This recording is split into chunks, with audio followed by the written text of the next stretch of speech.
Despite what I just showed you about our top kids not doing so well compared to the top kids in other countries, the gap between our top kids and our bottom kids is amongst the largest in the developed world. Despite the principles on which we were founded as a country, we have the 8th largest gap in the developed world in math, 6th largest in problem solving, 4th largest in reading, and when you look at the gap between poor and middle class, the 4th largest gap in the developed world. So let's talk about those gaps. There's not a person in this room who's not very much aware when you're looking at data, school achievement data that shows gaps, that the gaps that you see there began before kids even arrived at the schoolhouse door. All of us certainly know that in this state and in the country as a whole, every single year there are kids who are arriving at school already behind. Sometimes that's because of poverty, sometimes that's because of language issues, sometimes that's a result of family issues. Regardless of reason, though, a significant number of kids arrive at school already behind. So the question for us is, okay, knowing that, how do we organize our educational system in response? And what you'll learn when you look honestly at that question is that rather than organizing our educational system in this country to ameliorate that problem, we actually organize our educational system in this country to exacerbate that problem. How do we do that? We do that very simply. We take the kids who come to school with less, and what do? We turn around and give them less in school too. In fact, it turns out that we give these kids less of everything, and I mean everything, that both research and experience tells us makes a difference. And then when they don't perform so well on standardized tests, who do we blame it on? We blame it on the kids, we blame it on the parents, we blame it on the culture. We actually never, ever talk about what we did. We're asked all the time, what are you guys trying to suggest there? And the answer is pretty straightforward. What the data suggest is that unless you and I are somehow prepared to argue that children from upper middle and upper income families are more than 8 times as smart as children of the poor, this is about as clear a signal as we have in American education that something's going very seriously wrong in these two systems of ours, K-12 and higher education, because that is precisely the result that we're now getting at the end of the line. More than 8 times the results for children from upper middle and upper income families that we're getting for children of the poor. What we do in schools matters hugely,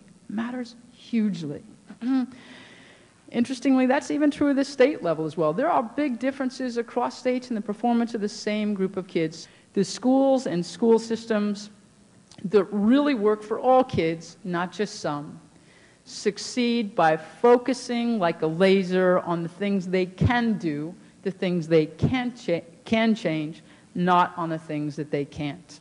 And that's a hugely important issue. It is very easy for folks, especially in high-poverty communities, to worry about all the things going on out there and to lose a lot of energy on that takes away from a laser-like focus on instruction. When you talk to leaders, especially in the schools, really hitting it out of the park, they say things like, look, some of my kids live in the most dire circumstances.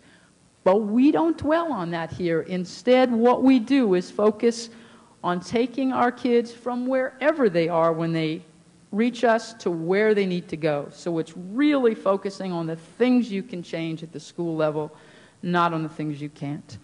Number 2, the thing they can change and the thing that's most important to change is about teaching and learning. And the schools that really work for poor kids don't leave anything about that to chance. And what do I mean by that? That means that we don't leave new teachers on their own to figure out how to teach things and what an A looks like or what B-level writing looks like. The schools that really work provide lots of curricular resources to teachers, lessons, units, and assignments that they can give in common to teach kids to high levels, okay?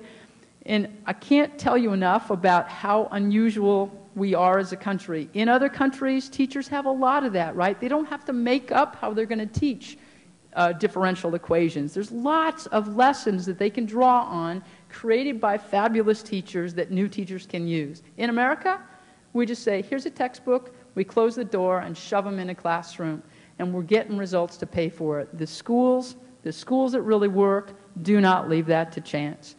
Number 3, the schools that really work actually set their goals much higher than the ones that don't.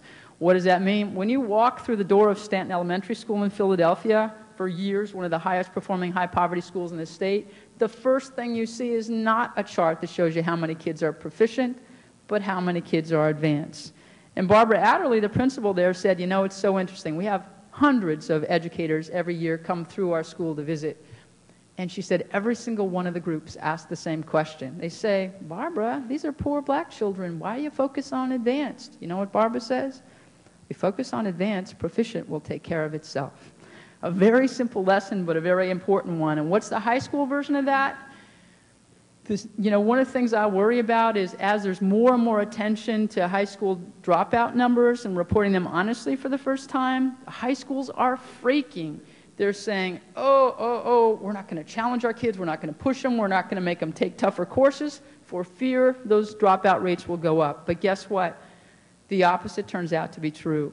When you look at schools that actually reduce their dropout rates, but also improve student learning, they don't just give kids the easiest classes, they actually focus them on college and careers. They demand that they take tougher courses, not easier ones, and guess what?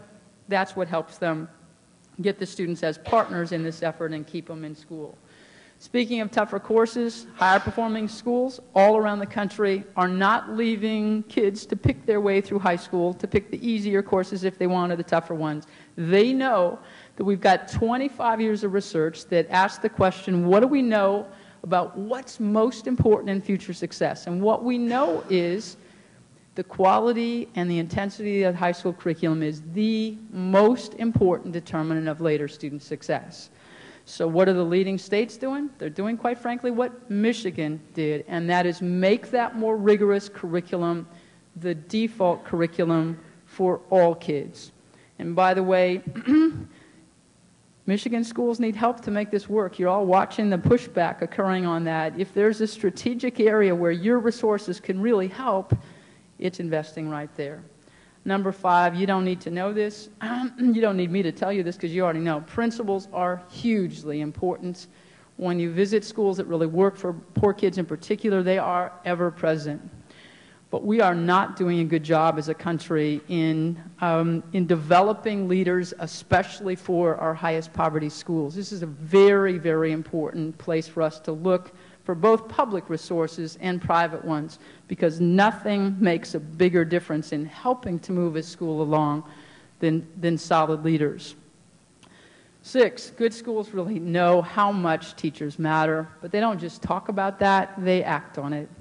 You know, there's been a lot of research in the last 10 or 15 years that is basically telling us that there are much bigger differences amongst our teachers than we ever knew in their ability to take kids from wherever they are when they enter a classroom and grow their knowledge and skills.